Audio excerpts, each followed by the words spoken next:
What's going on, everybody? Thank you for tuning to another episode of Right on Cue Podcast. As always, I'm your host, Logan Chestnut with Small Batch Barbecue. Joining me tonight for the first time officially. I want to welcome to the club of the Right on Cue Maniacs, Mr. Rusty Monson. What's up, man?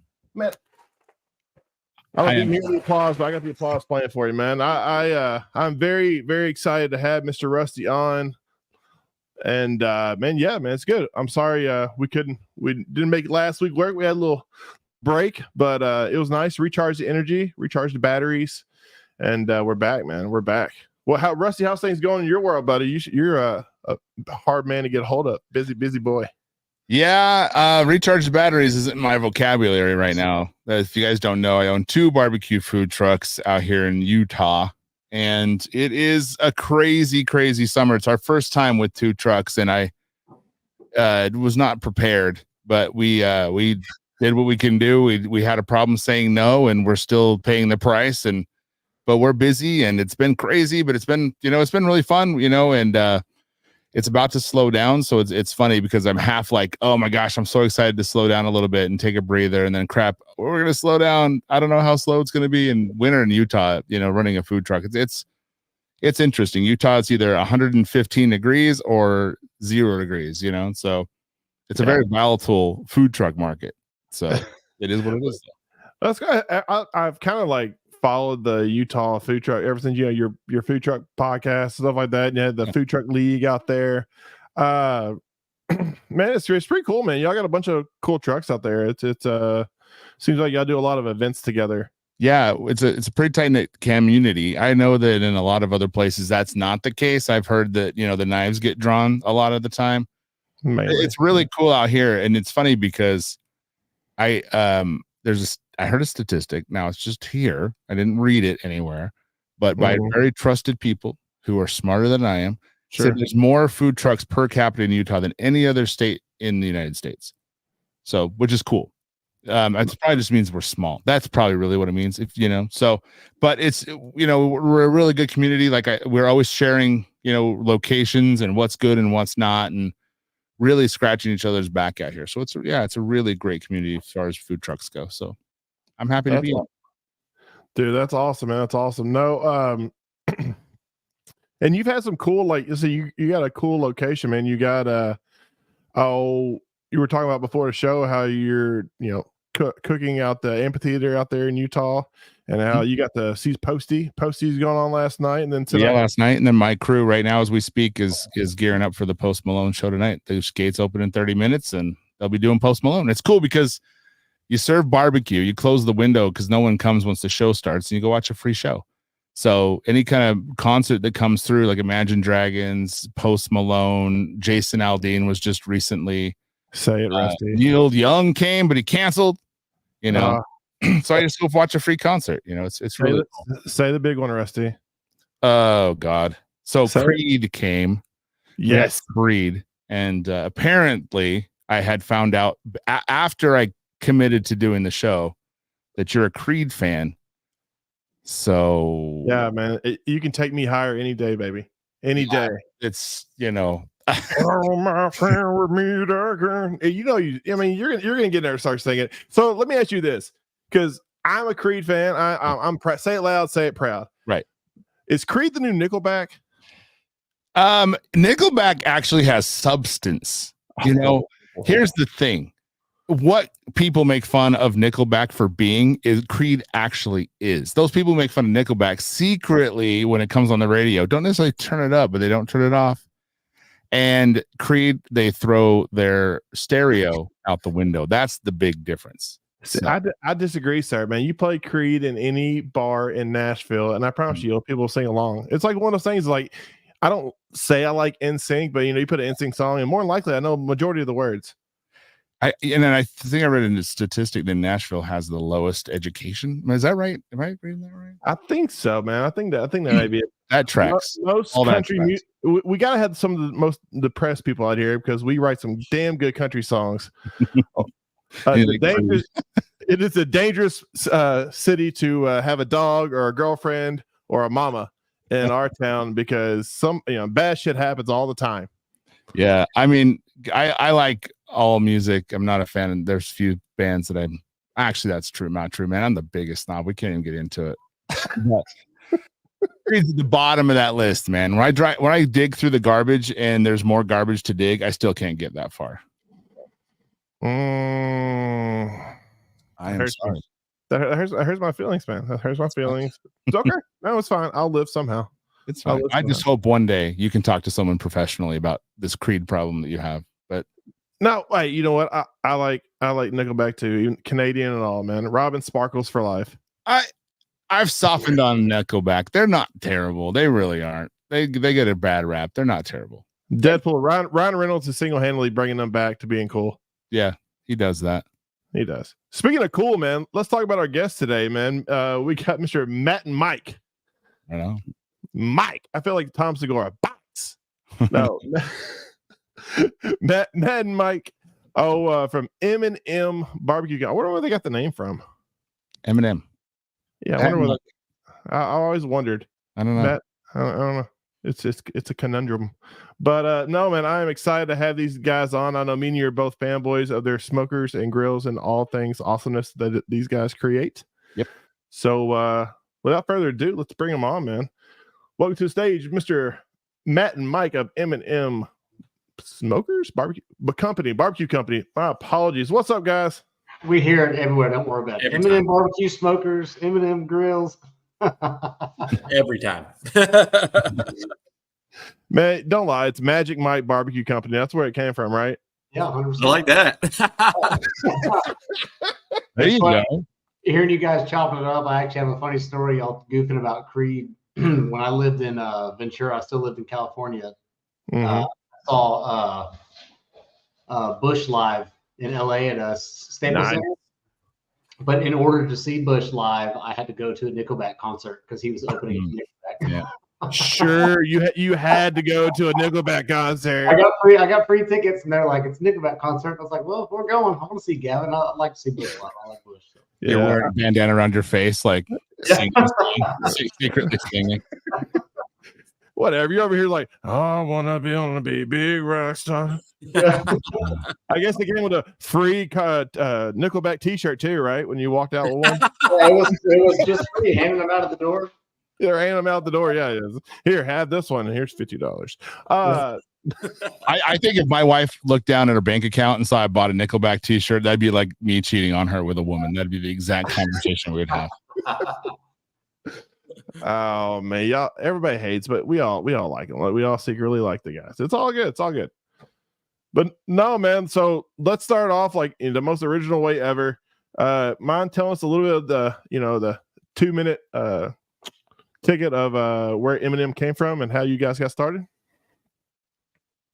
Yeah. Mike, I'll let you start that, Mike. That's it all started with service to you and your dad. Yeah. So I've been in the barbecue scene for a second generation. So it started with basically my dad, and he did service, and I joined service with him now it's about 18 years now. So I would travel across, the nation working on smokers, repairing them, fixing them, and doing all that stuff. So that's how it really started. We were in the back of houses, so I got to see what went wrong with pits, what we can make better with them, and get to see people's journeys too, which was really cool. You get to see, how each people do things differently, and you get to meet them, their dads, their sons and daughters and stuff. So it's really cool. And about 6-7 years ago, after so many years of say, hey, why don't you build pits? Why don't you build pits? I finally called up Matt. He was in California building pro touring cars, doing some unbelievable work out there, and I told him, I was like, hey, I'm about to start building, you want to come join me? And I don't think it was about a week or so later, he was flying back in, moving back to Texas, and saying bye to California. He was ready to get out of there. So Matt, you went the way of Silicon Valley, right? Ditched California, moved to Texas, and just kick ass ever since, man. Yeah, well, I mean, we're both born and raised in Texas. We went to elementary school, middle school, high school, and college together. And actually, funny story. I don't think we've ever talked about it. When him and his dad were doing service, when I was in college, they were coming through it. I was cooking at Rudy's Barbecue. And so I vividly remember in college, his dad showing up and doing service work at the restaurant that I was cooking at. So I was cooking at a barbecue restaurant in college while his dad was doing service before Mike even had gotten into it, because we were still in college, obviously. And then after that, yeah, I got into fabrication and built cars, and I lived on the West Coast for 7 years. And just like you said, it was meant to be. I literally the exact time I was ready to get out of California, it was time to get out. Mike was starting to talk and poke and prod and reaching out about coming back. It's like, well, it's perfect. Let's roll. I'm in. Get me out of here. So with the the cooker, like, market right now is pretty saturated. A lot of people are just like, if you want to do a rub, it's the wrong time. Everyone's doing rub. It feels like that with cookers too. What was the draw to get into? I mean, when did you guys really get into the making the cookers and stuff like that? And how did was it really saturated the time you guys into it? Because you guys actually, people don't know this, you've been doing it for a while. Yeah. So what was it like then? Was it still saturated like that, or do you feel like you got ahead of that curve? And how is it now? Because you guys, it feels like you guys are a little bit of an overnight success, because we're hearing about you outside of Texas now. But you've been doing it for a while. So what was that like starting? What is it like now in the market that is currently?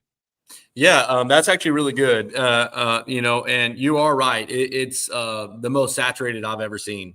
It's unbelievable. I feel like every day I see a new pop-up of somebody building smokers. It's because I've got to see it before the boom, and then after the boom. So before the boom, me and Tim Hutchins, I don't know if y'all heard of Hutchins Barbecue. I've known him for damn near 20 years now too.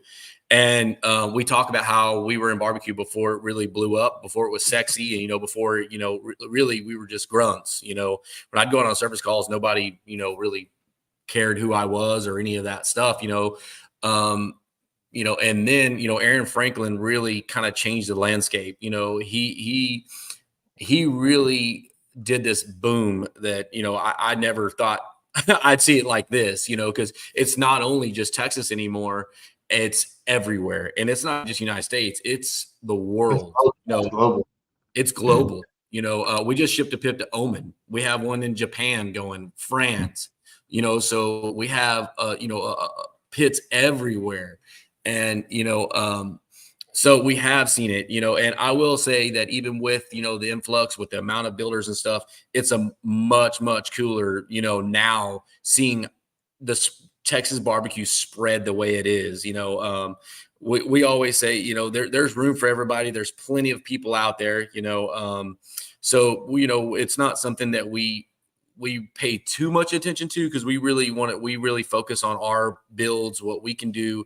And, we're one of the very few that have the extensive background in, smokers and stuff. So we're one of the only ones, if not the only ones, that's got ETL on and NSF on damn near everything we produce. It's very, very expensive, but we do that because we've been in the game for so long. We know that if we don't have those tags on there, they won't get their CO. And in fact, one of the tags was left off recently on accident, and they did not let them open up. So we had to overnight the tag. So it can get ETL and NSF for those who don't know. Yes. ETL and NSF. What is that? Exactly. Sorry. NSF is that it's food safe. So basically, they're going to go in there, they're going to check and make sure that the equipment's food safe. ETL is basically that it's fire safe. So your fire department's going to have to come in there and check and make sure that it's good. We've actually had to, some of our units we had to send up to like Pennsylvania, and they basically try to burn it down. And then some of them we've had to fly them in, put them in hotels, and then they basically build a restaurant, or like a fake restaurant. They basically put plywood all around the pit and basically try to burn down the pit. And they put sensors all over it and stuff like that to make sure that it's safe, inside buildings. That's real. Damn. I want that job. That'd be awesome, right? Yeah, man. Fire code and red tape in restaurants is nuts. Like it's amazing how much like the red tape businesses have to jump through.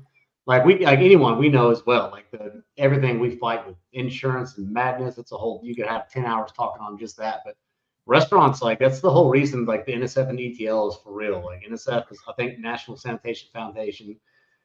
Whenever they're building a building and breaking ground, they come in before you put anything in there. That red tape is up, and it's the whole part of the reason why we have fought to do that is because we can tell you when, fire marshal and all the government, everyone comes and says, you can't do this, say, well, here, you call M&M and we have this roll of stickers and all the work we put down that says, yes, we can. So it's that security, not only that it is legit because everything tested and built, so that way, you're not going to burn the restaurant down, but that when you're trying to open your business to try and give you less headaches, dealing with all the red tape and regulations. And so this is mostly for pits that would go into a community, like a restaurant, like a public space. Yeah. So did y'all start with like the M&M 1000 like size? Like did y'all like start the company knowing you're going to do commercial primarily? Because that's an expensive and kind of like a high risk, high reward entryway into the pit building. Usually people do, the offsets and stuff like that, a little cheaper entry, but you're like, nope, we're going full in and trying to get the, nail down the restaurant business.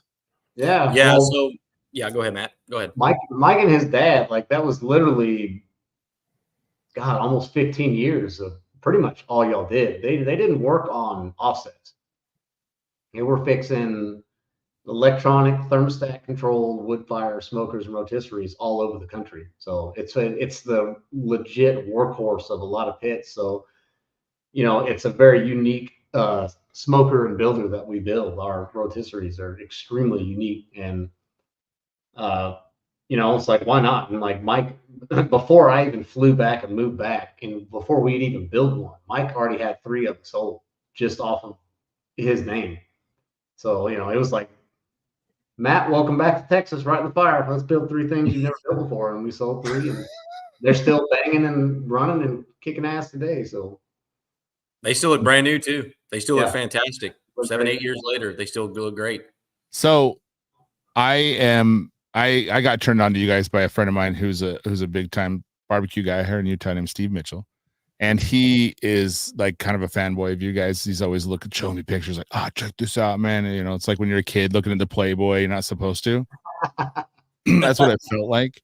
And so I hadn't heard you. So I was like, oh man, I started looking at them like, these are great. And so I kind of came a little bit like Steve. I was checking them out all the time. I started following you guys on Instagram and see, I own 2 food trucks, and one day I'm going to have my own restaurant. And I think the coolest thing, I was just telling Logan before the show, is like, man, wouldn't it be cool to line up some, M&Ms, in a big old pit, and because they're so slick, man, and just having people walk past them and things like that.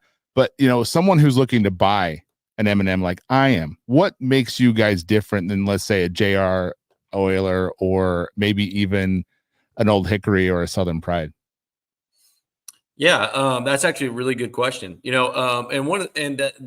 the background that we've done, and with the back of house, that's what I worked on was Oilers. So I knew those in and out. And for 17 years they didn't offer any service for their product. Basically, they would have. As in they didn't do it in house. Let's just say that. They would subcontract people that really didn't know them like I do or my dad did. I learned more and more about them, and even then, like my godfather Ricky, he was one of like the 4th employees there. So like I learned a lot from the OGs, from the ones that's been there for a really long time, and so I was able to see the faults, and some companies start to stagnate and they stay the same, and there's really not a lot of innovation and stuff. And that's why our big thing is innovation. We want to make sure that we put out the best pit in the world, and that's what we strive for every single day. So, while I was in the back, I was like, man, we can fix this, we can fix this, and we can fix this. And then, so what we did is we did the maintenance side first. Like we found things that we knew would go out, and we'd fix those. Then we shifted to, okay, now what are the things that we can fix as far as cooking and getting it to even cook even better and more efficient. So we've changed the firebox, we changed the bypass, the flue's different. So with the flue being different, the flow is a little bit different. The way the bypass goes into the cooking chamber is completely different, and we did all that by talking to the customer and listening to the customer. I remember I had Max. He's like, Mikey, the entrance way, it's not working, Mikey. And he's calling me up and he's telling me all these things. And he's like, it's burning everything up. And, so I was listening to him. I was like, me and Matt are already on it. We're already on it. We've already seen it. So, by listening to the customer, we were able to make a lot of changes to it to separate us. There's a bunch. Yeah. So the entire core of what we've done, every single thing we've done to it is about solving our customer's problem. Right. So y'all kind of had like a little entryway, like a little free R&D, like working for, a company, and got to get really intimate with these, kind of pits that you're building now. You kind of got to, work through all the kinks on the front end. And then that way, when you came in, you're like, all right, I want to change. Did you make notes like, hey, we can improve this. We can change this. This is kind of how we're going to, want to approach this. Yep. Yeah. Well, we still do it now with everything. So. Yeah.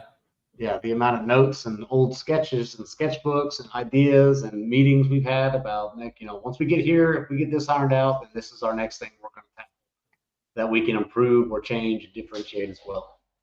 So, we tell people all the time, the pit that you get today won't be the same one you get tomorrow. We're constantly trying to improve and get better. Yeah, because it's a unique fight too, because getting into the rotisserie game, there's not very many builders in the rotisserie game. Y'all talk about a saturated market. The initial part of convincing and getting people to understand that have been cooking on the same thing for 20, 30 years. They're like, I'm used to this. Why should I change when I've been cooking for 20 years on something, But that's where 15, 20 years of service experience is like, no one knows more about these than we do. No one. Yeah. Yeah. The barbecue community in general is kind of like a, rural small town. They're not real big on change. It's like, I like things the way my granddaddy did it, and that's how and my daddy did it, and that's why I want to do it. But I think with competition and you're seeing the new age of barbecue coming through, that people are kind of pushing the envelope and putting their own spin on things, and those people are taking off. And I think that's kind of like what you guys are doing in the pit building, realm. I still boil my ribs. Is that weird? Shut up, Rusty. Well, that's the way we did it. That's the way we're going to continue to do it. I always say this. Ribs. Next thing, McCormick's and Sweet Baby Ray's, baby. That's all you need. There it is. Yeah. That's all you need. McCormick's and Sweet Babies. And inject that chicken with some liquid smoke and wet up that wood pellet, or wood chunks, and throw them in the smoke. That's how we used to go back in the day. Don't be giving away my competition secrets. We used to throw it. I do have a kind of funny story when it comes to change and stuff. I'll still never forget the first event that me and Matt brought one of our offsets to. And we don't do the same offsets as everybody else does. We just don't cut a hole in it and throw a firebox in it. Ours has a ton of R&D, ton of thought to it, castable bottom and stuff. And I'll never forget when we brought it. It was down to Brett's in Rockdale. And people were like, what are they doing? Why are they doing this? Like what? And they just couldn't understand why we were making so many changes to the standard offset. And it's like, there's so many different ways to do this, so many more efficient ways to do it. You're cooking on 3/4 of the pit if you got 1,000 gallon, and even a 500 gallon, you're not even using the front door. You're putting big, massive wood blockers in to do it. So that doesn't seem very efficient to me, but what it does though is a backyard welder, it's much easier for them to get into it. They can get, they can outsource a firebox, and get everything broken done, and then cut a hole in it and stab it in there, and you're good to go. So we got a lot of pushback at the beginning, a ton, and we haven't begun to even show what our offsets can do. In fact, we're getting them right now. We're doing full data flow tests by a guy that does stuff for Lockheed Martin and the Navy. So we're going to have data. I'm a data guy. Like, we can say it all day long, how we feel, and the product can speak for itself. And, we have I feel a lot of accolades behind us, but I want the data to prove, what we say. And it's hard because we're talking about the old way of thinking and stuff. And I'm not saying that rotisseries are new by any means. I mean, they've been around for a long time, especially in the smoker world. But it's kind of, because I think they're fantastic. I went from because I use right now currently until I can, be cool, one of the big cool kids and get some M&Ms. I'm running on Old Hickories right now, rotisseries. Mm-hmm. And the thing that I want to know, it's interesting to me that the way that rotisserie is a little bit perceived is when it comes to brisket, they're not known as like a brisket cooker. Yep. Why do you think that is? It's a massive misconception. In fact, I think that it's was brought around. Aaron Franklin. He said, offsets or rotisseries are great for ribs and all that, and briskets are great on offsets. And then that became gospel.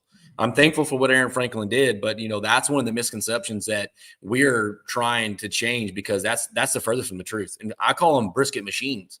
I mean, they cook briskets unbelievable. I base everything on things that make sense. It just makes sense. They have a 5 to 7% higher yield than you would. You're going to have less fluctuations that you have on an offset. They bark up like crazy, so you're not having to deal with with the variances that you typically would on a standard offset. So that misconception is something that we're really focusing on. In fact, we're about to start doing videos. We've done one video that we put on Instagram that we're about to put on YouTube to show how badass these things do on briskets. It's complete misconception. No, I mean they that a lot. I mean, you can verify that about, who uses it. I mean, Ernest, Burnt Bean, and then Bledsoe, and I mean, these guys are brisket kings. I mean, they're probably pumping out. If they weren't good, they wouldn't be buying y'all's smokers. So I mean, we got Goldie's. In fact, Goldie's they opened up Ribbies simply because of the rotisserie. I was talking with Johnny, and he's like, Mike, he goes, I had no desire to open up, not even a thought of opening up another restaurant. He goes, until I got that rotisserie. He goes, that changed everything. He's like, that was what was able to get him to start Ribbies. So, I mean, he can keep doing more and more of those, and that's based solely off of that pit.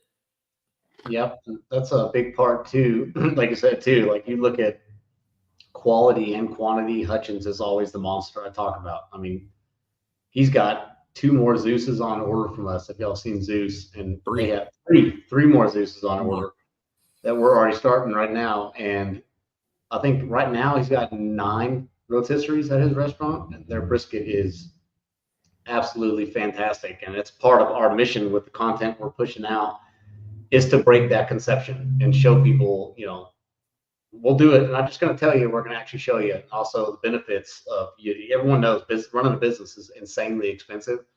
Mm-hmm. Also showing you how much I can save you in wood, in overhead, consumables, labor, and all of it, and still put out a phenomenal product. Sure.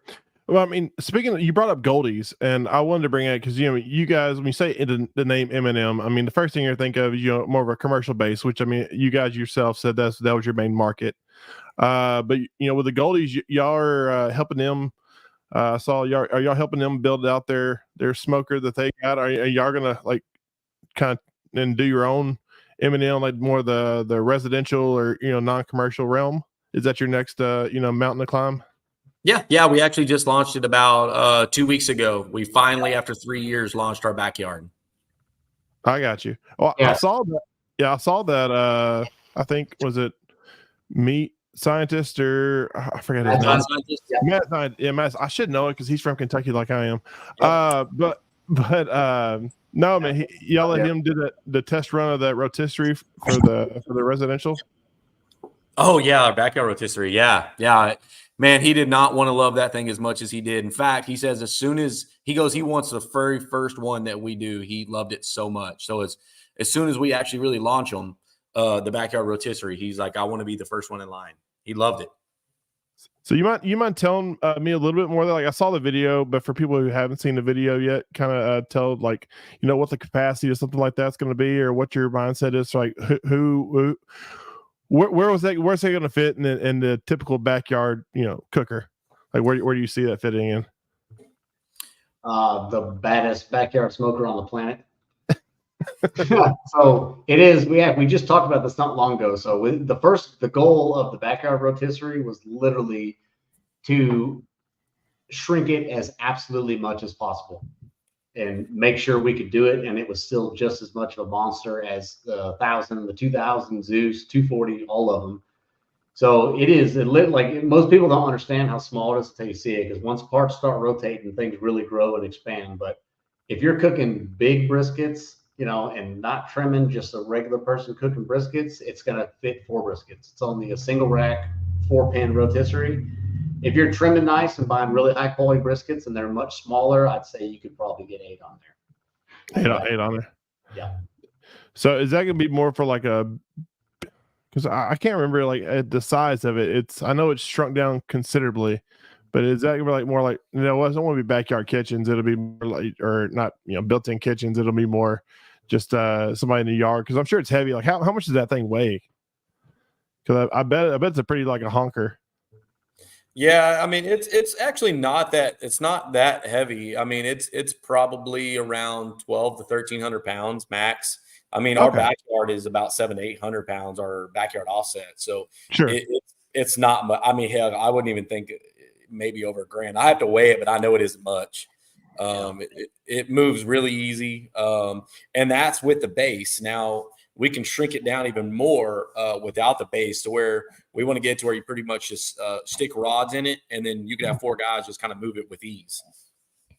I love that, man. I love that, man. I want to talk about another one of you guys, cookers. I've kind of like got a new love in the realm of barbecue with live fire cooking.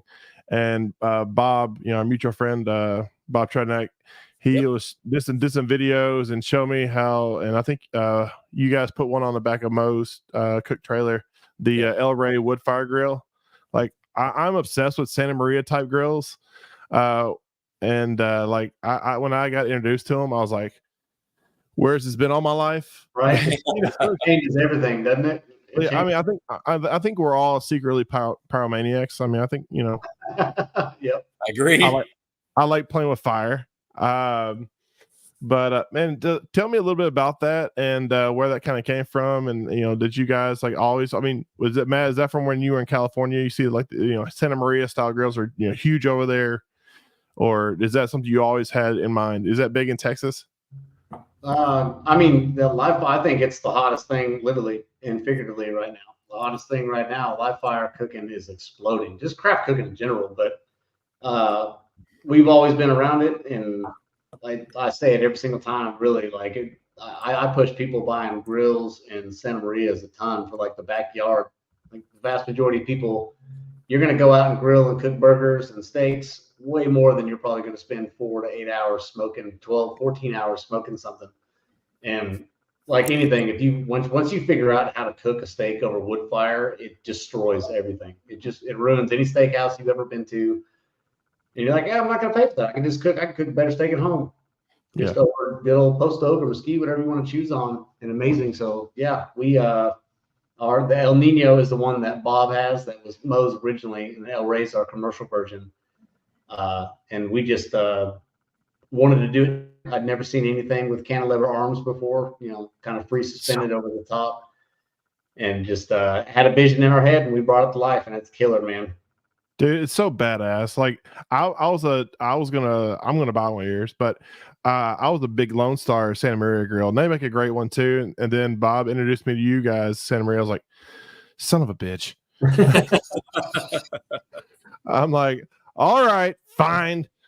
I guess I'll have to get this one now. But no, it's so cool. Like I love the wheel, the adjustments on the wheel. But I need y'all to make like an attachment, because what my dream is to have one that I can roast a full hog on it on a rotisserie at like my backyard barbecue. That's what I want.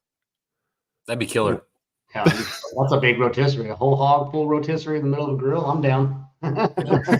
Dude, I'd buy that too, man. That's like, I think that's like every barbecue's like guy's dream, is to roast a big ass pig in the backyard with everyone, That'd be cool as hell. I mean, Tim thought he was cool with the mega drum. No, man, I want the mega Santa Maria with the rotisserie hog cooker. I'll bring that thing down to May. We'll throw it down. Man, you'd have everybody fired up. That'd be hella cool. Dude, just everything. Trust me, I hear all these. Everything's just getting bigger. Like, and when you think anything can slow down, like we dropped Zeus, and if you haven't seen Zeus, like I haven't seen that one yet. has. So it's our biggest rotisserie ever, and currently it's the biggest one in production, I believe, in the world right now. And you have no idea how big it is until you see it. It's 7 pins. I think you can probably fit like 105 briskets on it. Holy God. Yeah, it's a monster. And then I can show you the 2 or 3 people. That's a that's her standing inside of it. What? Yeah. You can do 2 or 3 hogs in that thing. What are you talking about? Oh yeah. It's 7 hogs probably per pin. Yeah. But then here's what's funny. We're building 2 of them for a giant food distribution company, and the first thing we sent is they asked about a bigger rotisserie, and we're like, so here's Zeus, 7 pins, and they're like, that's awesome. Can you do one with 8 pins? I'm like, can we finish the 7 one first? Or already want a bigger one? Whatever, Matt. You're like, how many zeros you putting behind a 1? Yep, we can do it. I mean, we'll keep going. I'm not upset about it. I love building stuff. So you're like the greens and barbecue grills. You know, where there's you build it, they'll come. So you got. And I mean, you're even talking about Santa Maria, so it's not with the spit roast hog cooker, but we're building 2 Santa Marias, dual rack Santa Marias right now that are. The one that's double together is going to be 12 feet long right now, and then I've got a single unit that's going to be 9 feet long. Big old dual rack monster. Actually, you say you're in Utah. We've got our first doubles in Park City with a 240. Really? Yep. Wow. What, for an event or just for someone buying it? He put it in a food truck. It's got one of our M&M 240 small rotisserie in it, and then a double rack El Rey with top shelves on it in a truck. And he caters and does events in Park City. Dude, yeah, some people. There's a guy out here that's whole hogs, and that's all he does, and stuff. That's really cool. That's dope. Like, I would love that. That'd be like the perfect setup. You have a Santa Maria, and then you had the rotisserie on your food truck. That's all you need. 100%. Yeah. Can that fit on a food truck? That feels like it'd be heavy as hell. We have a guy in California that has the M&M 2000 on a food truck, like a full built-in kitchen. It's nuts. Kitchen corner. It's nuts. What truck's he pulling it with? A Peterbilt? Big ass Dodge Ram. Oh, God, ask Mike. The 2500s now have 1,000 foot-pounds of torque. You can't even tell there's anything behind it. It's crazy. And see, that's the thing is like living in Utah, places like where we are. Okay, it's having an offset's great. Doing the Texas thing's great. I get it. Everyone wants to do it, but we're not only are we at 4,300 feet in the air, and that's a factor, but we also have hella winters. And I mean, you can go through a cord cooking a pork butt, and so like, I think that's what's the cool thing about these rotisseries is that it's something that we can take to Utah in our elevation. Yep. It's still a factor, the elevation would be, but it's going to be a better, easier way to produce the barbecue that they're producing down in Texas, but here in Utah. I think honestly, I might be naive here, but I feel like that might be the only way for people like us to touch what they're doing down there. I don't think you do it on offsets in the wintertime here. I just don't know. I can't see it'd be hard. It's a struggle. We actually had a customer that had one offset from us and one rotisserie from us, and winter hit. And he called me up, after it kind of subsided. And he said, if it wasn't for that rotisserie, he goes, I think I probably would have had to shut down. He goes, because the offset just couldn't handle that winter like that rotisserie did. And that was one of the most insulated fireboxes we've ever done on an offset. It's huge, huge firebox. And it did good. He had it fired up and the snow wasn't even melting. So it was doing it, but it's not insulated like a rotisserie. So he pretty much just ran that rotisserie through all of the storm. I gotta say this. I'm just gonna say it.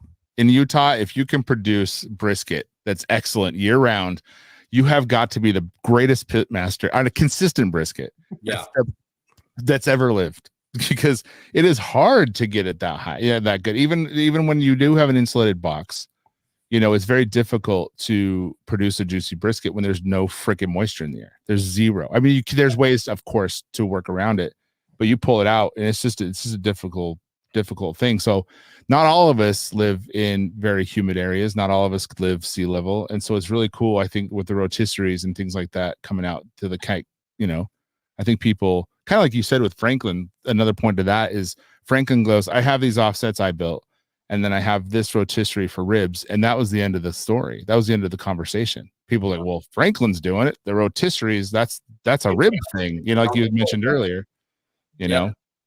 And I think it's something that people need to look into when they live in out like weather like I do in the north, and high elevations and stuff. That these pits are going to produce what you want without without the loss of what am I trying to say, of heat, and you're not using so much damn wood, and you're not over smoking it, and you're not doing all those things you'd have to do at this point. That's why I want. One of the things we're going to be doing too to kind of help with this, to kind of help with customers, especially we know when they choose an M&M, it's not going to be just exclusive to M&M, but we're offering consulting. We have a Texas top 50 pit master that we're going to be able to send out, do hand-to-hand cooking with you if you're in Colorado, Utah, or any of these things, that can come out and show you how to do the perfect brisket. In fact, we haven't even launched it yet. We've already done some just off word of mouth. And man, the reviews have been absolutely wonderful. We've got side-by-side brisket cooks, and they're all on rotisseries too. On this one, at least the ones that we already have booked are all on rotisseries. And the side-by-side cooks from when they were doing it to where us showing them, it's night and day, So not only we knocking the misconception off of being, from a rotisserie, from an offset, we're actually going to show you how to do it as well too. So not only from our YouTube, but our consulting side too. Yeah. So that's, you're kind of and just sorry to cut you off. I just wanted to jump in real quick on that.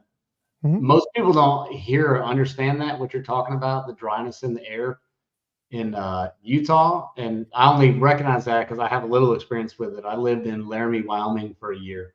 Yeah, that'll do it. So Laramie that's where I went to tech school at. Nice. And so I laugh at the guys down here because I hate summer with an absolute passion. I'm a welder fabricator. You can't escape it. It's so damn hot. I fucking hate it. Mm-hmm. Laramie, I got to experience negative 60. I was there during like a record winter, and it was negative 40 on average for like a month. Yeah. But it's the driest place I've ever lived. Like, you've never worn that much chapstick and lotion, and people don't get it. And so that's really interesting, like hearing that perspective in cooking, that people don't get it. If it's dry, like, it affects everything. And that's, rotisseries are massive because they're naturally basting and cooking and hold moisture better. And like you said, in cold weather, you can have the baddest insulated firebox on the planet in an offset, but that tank is naked and exposed, and it's fighting that weather nonstop while every square inch of our rotisserie is insulated to the max. Yeah. In competitions, we learned that because people would come to Utah and they would they'd come up to me, what's going on? What am I doing? What am I doing wrong? Like, what is this? What's happening? And I never experienced, because I've cooked here. I've done barbecue since I was a kid. I don't know any different. Then I go to California and I light up my gateway. My motherfucker is like done in 15 minutes. It's lit up to temperature. I'm like, what? 45 minutes? This is great. My meat's done. Bomb. Like that. It's like great. And then one time we had to go to Colorado and we were at 9,300 feet. And I finally got to see what they're talking about. Yeah. And it took me an hour to get my pit up to temperature. My brisket finished. Now we finished our brisket around 210, right? This dude was it stalled at 195 and finished at 195. And it was it's just crazy. It's a whole thing. I can't imagine 95. Laramie was 7,200. So it's like, it's like an hour and a half from Denver, but it was 2,000 feet above Denver. Yep. I don't know about cooking in Denver. I know drinking in Denver, and it does hit harder. It hits harder in those altitudes. That's true too. Yeah, that's I think Utah wasn't for the Mormons why they did such a low proof. It's like you had the same effect with the 2.5% alcohol. You don't need it, man. You don't need it. You just need Jesus in your life. That's all you need. Yep. Jesus jammies, and you're all good.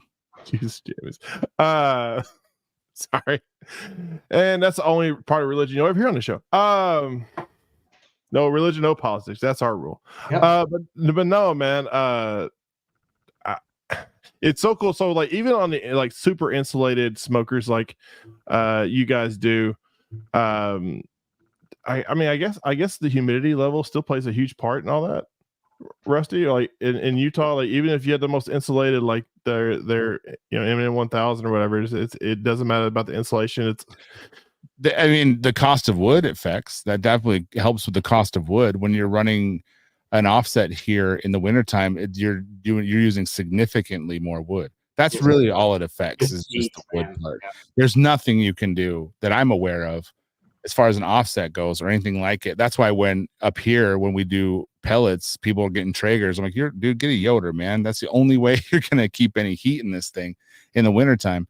And it's about that, you know, and we have to use a lot of different tools and things to make that happen in the winter. As for example, if you're down there in Texas, things just kind of stay moist. They just kind of work that way. They're a little bit easier. Up here, those things would dry out very quickly because like our boiling point's lower than it is anywhere else.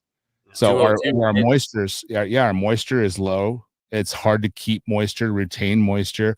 A lot of people up here in Utah and anything that's in elevation, we'll watch people on YouTube making these great briskets with butcher paper. Man, you can't use butcher paper up here. It doesn't work. It's not how we do it. We have to use tin foil to retain any kind of moisture at all. If you use, everyone's like, well, I don't know how to make a brisket. And I'm like, first of all, ditch the butcher paper. You don't understand. These guys live in great climates. You don't, man. You got to figure it out up here. So it's a whole thing. Trust me. Ask anyone who competes in Utah what it's like, and they struggle, and it's hilarious. That's why the only way I win competitions is just, you know, beat them at high elevation. I go to home field advantage. I don't even get a call. It is, but that's funny. And literally, you know, it works on so many stages. Like athletes train at high altitude, so they can come down and find. Y'all are talking about drinking. Like I said, I lived in Laramie for a year, and I was fresh out of college, so we were still hitting the bars and boozing. And Mike and I have always had a ridiculous tolerance. Like there were a handful of guys in college that could go toe to toe to us when we were still hitting the bars hard and boozing. And then you get back from drinking for a year in elevation and your tolerance is stupid. That was like Shay. He lived in Colorado, one of our good buddies. Yeah, there you go. One of our buddies, man. You get back like, dude, I can't even get a buzz. I'm 8 beers in. We've done shots. We're playing games. I don't even have a buzz yet. But going back to food, it's the same thing. If you've been battle tested, you know, that's where you really understand problem solving. I think that's honestly, it's probably the most important thing in cooking in general is being detail oriented and paying attention to what you're doing. That is one thing like competition barbecue has really taught me is like, you know, you gotta figure out your area and figure out what works good in that area, because not all areas are equal. It's like, you know, you're talking about Aaron Franklin. We always go back to Aaron Franklin because he's one of the godfathers of barbecue that people think about. And, you know, it's like, well, if Aaron Franklin did it this time, like Rusty said, like, if Aaron Franklin did exactly his recipe in Utah, he would not be pumping out the same quality brisket, you know, that he is down there in Austin. I mean, it's Aaron Franklin. He would figure it out. But I mean, you know, I'll just use that. You know, you don't have to correct me there, Rusty. No one asked you your opinion. Okay. We know. Fine. I'll just go drink my Diet Pepsi. That's right. First show, man. You got to make fun of me on the second show. Okay. No.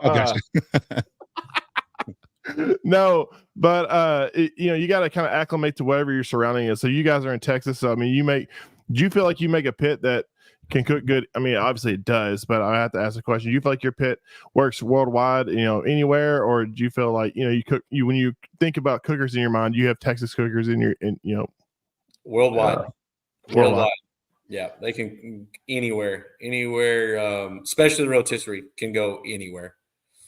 And that's the thing is, like in Utah, that's why it's all about M&M for me when it comes to opening the restaurant, because it's gonna give me the flavor I want, the smoke I want, the authenticity, you know, words you got there, words that I want, you know, and I can do it at our elevation, you know, and I don't have to be cool and have the offset, you know, I don't have to. I'm still getting what I need out of it. Yep. And I am a big fan of rotisseries, and I'm super happy that you guys are doing what you're doing. And Daniel Vaughn's helping a little bit, and and like you guys are getting the word out, and it's becoming a thing because it's a fantastic cooker. My question though, and this is just, you know, I know a little bit about it, but let's talk about someone who wants to buy an M&M and a big investment, but how do they cook? I mean, what's the benefits of an M&M? I'm not talking about how they cook, but like, for example, I use gas assist currently, and I'm going to try not to as soon as I can, but I can sleep at night. What is the benefit that you guys how does the cooker cook? As far as how do you load it up? How long does it cook for? Do you have to sit there and load it every 45 minutes? How does that go? Yeah, so it's 100% all thermostat controlled. If we're staying on the rotisseries. So I was saying earlier that I'm a data guy, so I always like to make sure that I can see how everything does. I like to have that in my arsenal. So what I did was I got a computer that did not only it did it digital, it did an analog, and it's like a wheel. And what it does is it shows the ebb and flows. It shows how long it can cook for. And so we put a pit outside. It was 36 degrees, set it outside. It was an MM 2000, loaded it full of wood, had the chart recorder on there. And it got at 250, which is typically a high number to cook overnight. Typically it's anywhere from 180 to 210, sometimes 220, but that's up for a overnight cook. The average is about 200. So I put it at 250 degrees and it got 12 hours on one single load, all natural wood fired with no heater elements, with nothing at all, 12 hours. By the time it hit the warming temp of 148, which is the holding temp of, typical hot boxes and proofers, it was at hour 14. And I actually have all the data to prove what it did. So, and that was only on one load. They are extremely efficient. And see, if you wanted to not go overnight, you could pretty well cook hot and fast on those too if you needed to. You can cook super hot and fast. We go 350 and light that thing up. I mean, me and Matt, because we cook too. So hell, we did a reverse sear tomahawks on it. We cranked that thing up to 350 degrees, put some tomahawks on it, did every shell full of them, pulled them off, and then threw them on to Santa Maria to get them that kiss. Yeah, so our part of the ETL stuff we talked about earlier actually has a built-in, our safety switch is built in. It's a high limit that if it hits 450 degrees, which basically means you have a fire in your pit, grease fire or something, it completely shuts down, snuffs all the dampers out, and suffocates it of oxygen. So 350, 375 is no problem at all for that. So it's Logan proof. I like it. It's awesome. No, I was gonna ask that. Like, every grill that I ever cooked on has that sweet spot. You know what I mean? It's like can cookers, offset cookers. They have that for some reason. Every cooker has that certain temperature it likes to hang around at. What's the temperature that you seen on these grills that they can cook any of the range that you guys said, but where are they really? Where are they like mean potatoes? Where do they like to sit at? That's the best thing about them. They're wonderful at damn near every temperature you put at it. I mean, you can cold smoke at 150 on them. There's really not they are all wonderful because it's thermostat controlled and how insulated it is. And the firebox, what we did, we added instead of 13.25 neck, we're 14-inch neck, so it's more insulated in there, so it has higher heat retention in it. So you're able to actually go from 150 to 300, and there's no like happy medium. It's wonderful from one to the other. Yeah, the absolute beauty of, like he said, like y'all probably had no idea what he meant by 13.25 neck and 14 neck. Like us as a builder, yeah, that probably went like, I don't know what you're talking about. We've been doing this for a long time. That is 15, 20 years of working on our competitors, smokers, and understanding what goes out, what fails, what gets serviced more. We have a more robust, castable, insulated system that's going to last longer but retains heat better. And so the absolute beauty of cooking, like you said, there really isn't a sweet spot. It's whatever you want to cook at. It's because of the thermostat and the insulation and how it runs, however you want to run it, it all comes down to fire management. That's really all it is. If you want to roll, like you said, you want to cold smoke at 150, all that really is you establish your coal bed. And if you want to run it low and throw one little log on there just for a little cook, that thermostat and the way it runs is going to run it. It's going to stay right at the temp you want, right on top. And if you're ready, once you're cold smoke, you want to fire that thing up to 350, dump the wood in and get rolling. It's just fire management. That's amazing. I mean, yeah, I mean that's awesome. I mean, what I'm talking about though, like certain grills, like certain temperatures, but that's so cool that you guys grills are overbuilt to a point where it doesn't really matter. I like it. Hey, one thing I wanted to bring up, and I don't know if I know you are huge fans of the show, and I appreciate your patronage. But our previous episodes, we interviewed some barbecue showdown people, and if I'm not mistaken, I think I saw some M&M logos on one or two of the cooking mechanisms on the show. Tell me a little bit about your kind of partnership with them, and like, I mean, did y'all play a part with any of the torture chambers that they had on there? Some of the cooking. Are y'all going to build a M&M cooking dome like they had for season 2 on Barbecue Showdown? Because that looked damn near torturous. Yeah, well, it's funny, we didn't build a dome, but we actually did build. We built like 5 or 6 different rigs for that show, and they really only showed 2 of them. They used the fire tables a lot. Really cool experience. They like I said, Mike and I have spent a lot of time with Rashid. Rashid Phillips is absolutely wonderful. We're really close with Kevin Bledsoe. We're talking with a lot of people from that show right now, but yeah, that whole thing happened like outrageously fast when they reached out and wanted us to do it. The timelines were stupid, but we did build a really cool CNC cone. They still have all of it, so they're casting. I don't know if they're doing the next season yet, but they are casting. But they kept all the equipment and are going to use it in the next season if they do it. So it's pretty exciting. Yeah, at first they were like, "Well, you know what? We'll, we may give it back. Would y'all want it back?" And we're like, "Hell yes!" Yeah, because we put a lot. We'll have that pre-sold. Yeah. I was like, I told Matt, I go within a day this would go, and so we're like, hell yes, we want it back. They called us back and they were like, no, we like this so much that we're going to go ahead and use it for all the other seasons and stuff. So we're like, I want it back. But what's funny about that too is we had so little time to prepare for that. I mean, weeks, and so we're actually, Matt was going to say no. And so we're sitting there he was like, we just can't do it. It was too quick.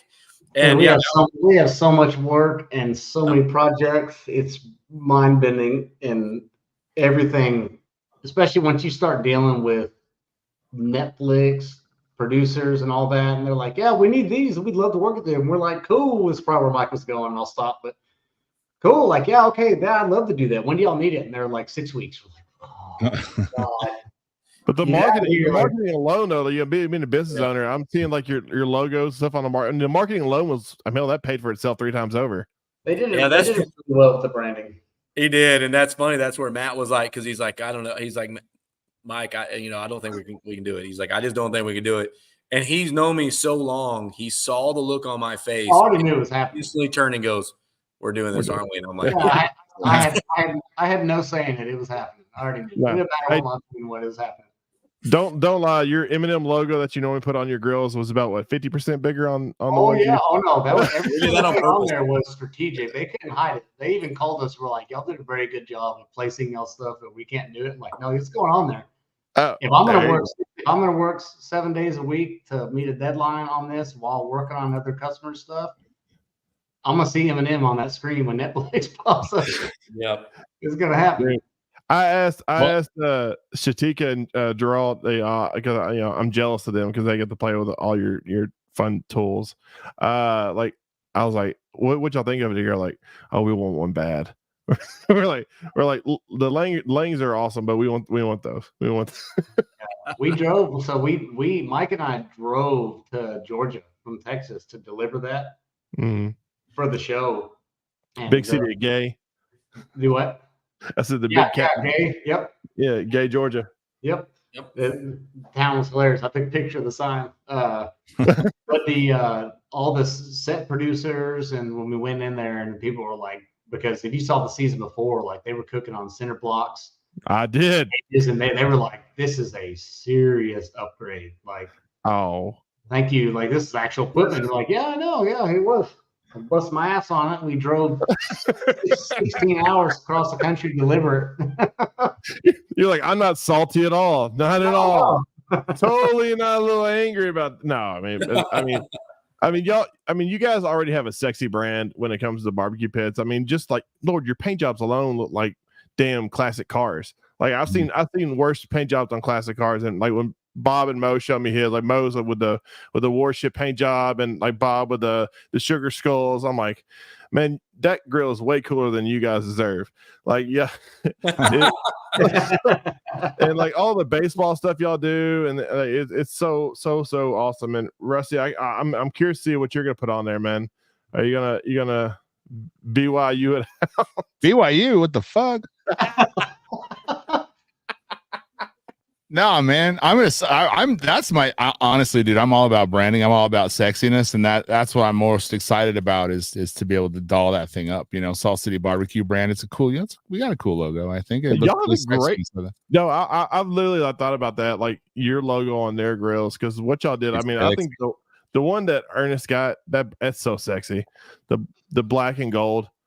I'll tell you this is a pro tip for all those listening to this podcast and only this podcast. When you order your M&M, just call up and go, yo, this is Rusty from Netflix. Can I get mine in 4 weeks?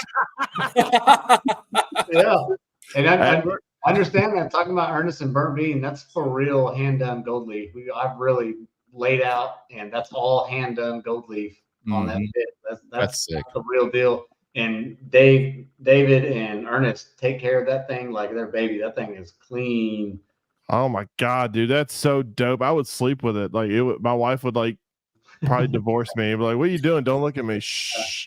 Well, we for real, like our legit one of our core like company mottos is functional aesthetics. Function is first, absolutely, but aesthetics is incredibly important to us. We have this very distinct style and visual feel. We like that. I don't want to just run good, but I want it to look good too. So, I mean, they're sexy. Like I said, they're sexy grills. Do y'all do that in house, or do you subcontract? Do you have like a paint shop, local guy? Y'all do everything in house? Everything's in house. Everything. I got some cars I want to send your way to see if you can take care of. You know, put the M&M touch on it. If you want to put a smoker in the back, so be it. But I don't need a trunk. Dude, that actually would be dope. Put a charcoal grill in the back of a trunk. We do like a new Pimp My Rides version, but like smoker. Yes, dude. Do y'all get the M&M? Forget Ice Cube. X. It was Exhibit. Yeah, that's right. X to the Z. No, now y'all can do that. Pimp My Grill. That's gonna be the new TV show. Hi, my name's Logan. I'm with a Netflix Pimp Your Grill. I need a small batch with barrels on the handles. Yeah. Did y'all see our post today? Did you see the Miami Vibe one today? Yes, that's dope. Dude, it's wild, man. The colors are wild.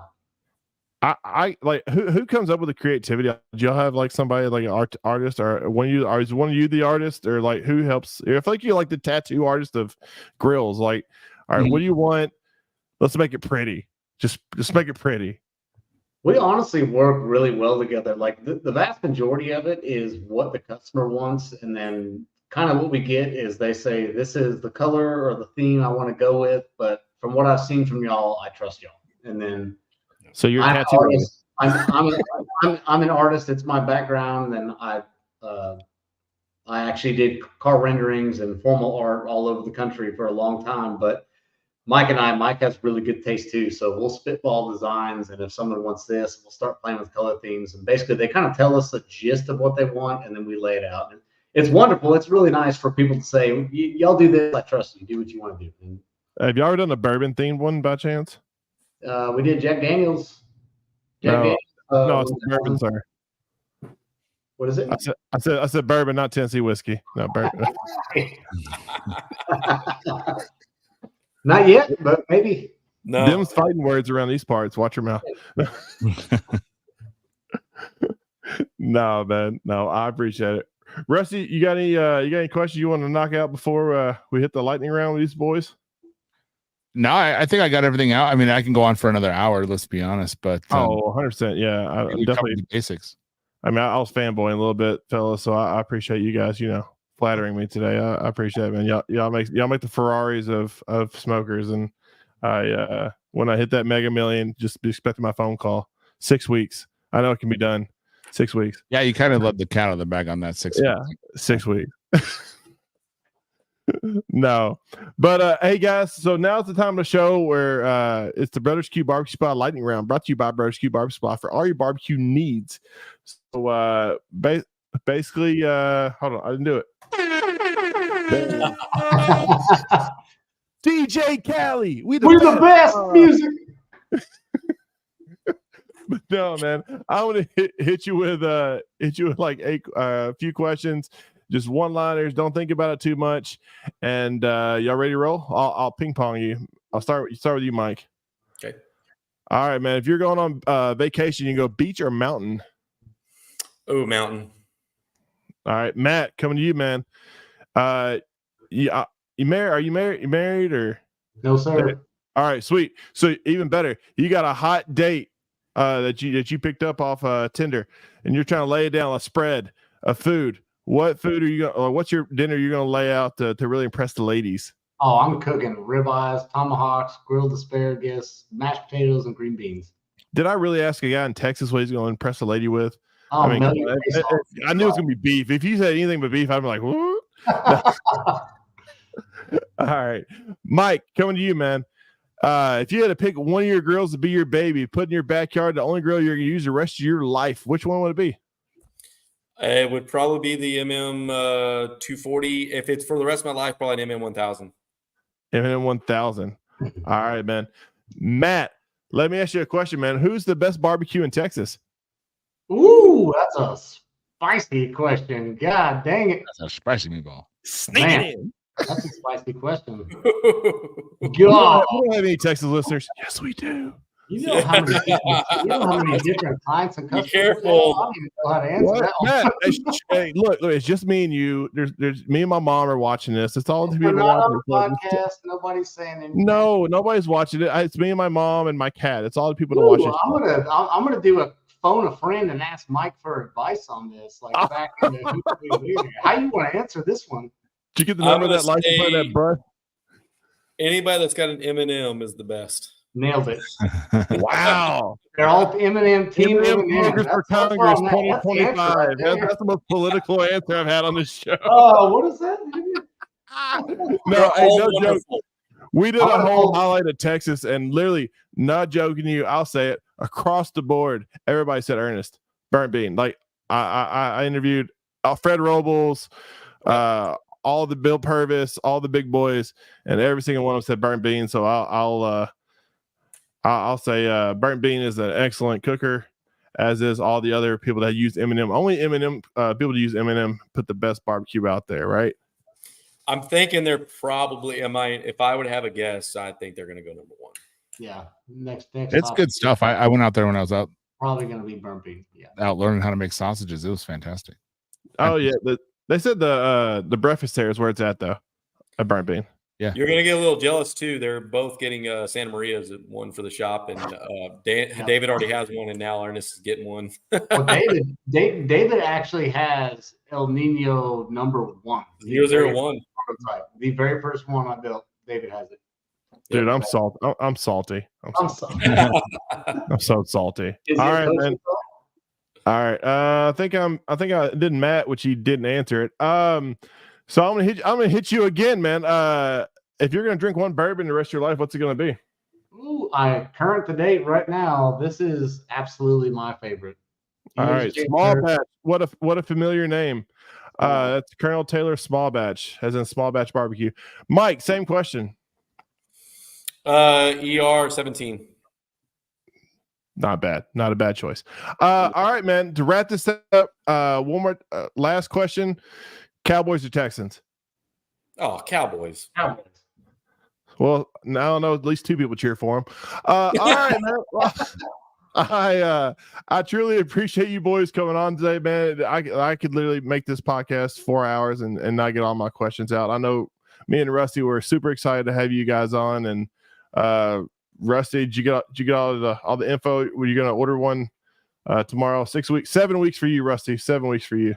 No, it's truly going to happen. I have it all mapped out in my head. Once we get that restaurant planned out, man, it's going to be a centerpiece of the thing. That's the cool part about M&M Smokers. Like I said, it's like the Ferrari, it's like not only do they cook well, but it's also going to add, it could be part of your brand, Sure. Like they're sexy, man. Have those out there with all this stuff. I think if I had it the way I want it, and it's out there for people to see, they walk by when they come in, I would say a lot of people would just come in just because because of the look. how cool it is, you know, stuff like that. Two small points on that.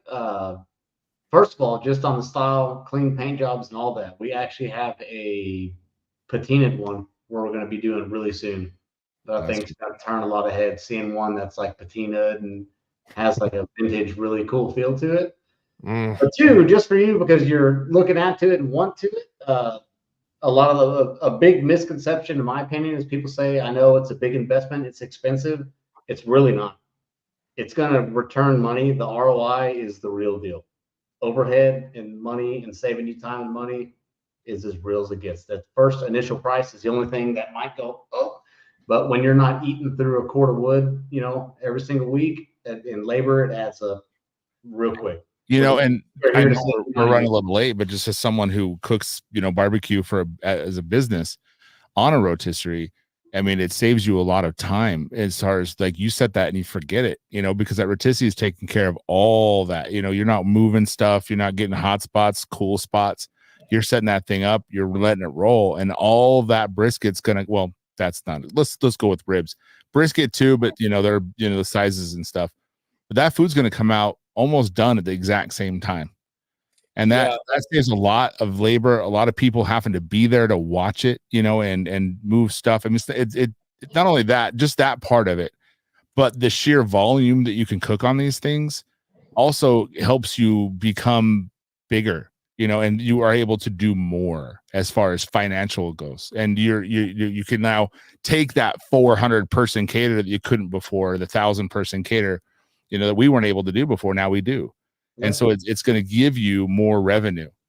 For a lot. I mean, I know we're running a little late, but I do have a quick story to talk about. We have some take your time. Really good friends out in New York that's never cooked on a rotisserie before, never had one, and they got an MM 2000. And I got a call from him. He's had it for 6-8 months now, maybe a little bit longer. I can't recall, but he called me, and, you know, he doesn't post a ton, you know, like, you know, any of that stuff. He stays somewhat good with it, but, you know, so he called me, he's looking to get another rotisserie, and then he's also wanting to get an offset. And he was saying that rotisserie has done so much. And what you just said right there, Rusty, is that I'm able to do more bookings, more caterings. He's like, we broke every record we've ever done. He's now looking at a second location.